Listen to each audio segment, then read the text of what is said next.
So for escalator support groups, there's some guiding principles, and they're a little different than the 12 steps principles, obviously. So let's go through a few of them.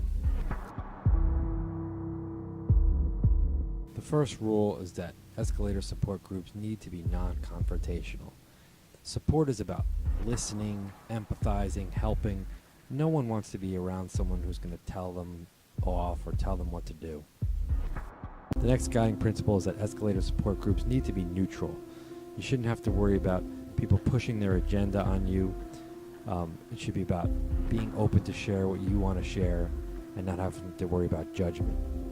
The next guiding principle is that if someone is ultra super intoxicated, I'm talking wasted, and it's noticeable and a distraction, it should really be frowned upon coming to the group like that. If you're that wasted, try again tomorrow. The next principle is that counting clean time. Some people like to do it, and if they want to do it, that's fine, but it's not necessary. Quality over quantity. The next principle is simple. No one should have to reach in their pocket ever. There should never be any money collections for anything. It's not necessary. The next general principle is that people shouldn't be there to give advice. If somebody wants advice, if they're seeking advice, that's another thing.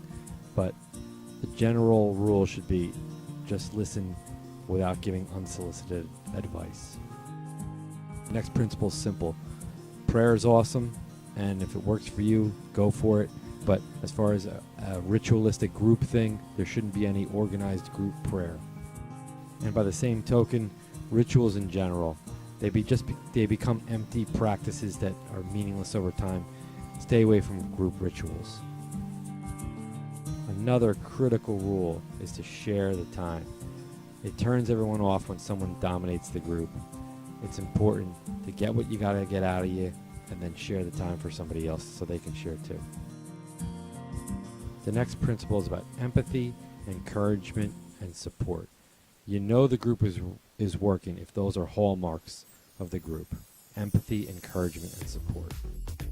The next principle is critical. No one should ever be mandated to an escalator support group. No judge, no probation officer should make someone sign a card. Groups should be open and voluntary. The next principle is that there's no status for being hardcore.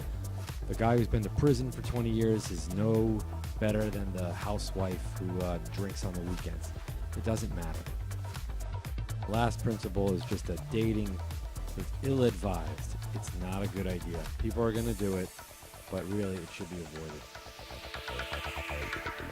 So if you're interested in starting an escalator support group in your area, please shoot me an email. I'll help you get started. It's right here, takingtheescalator@gmail.com.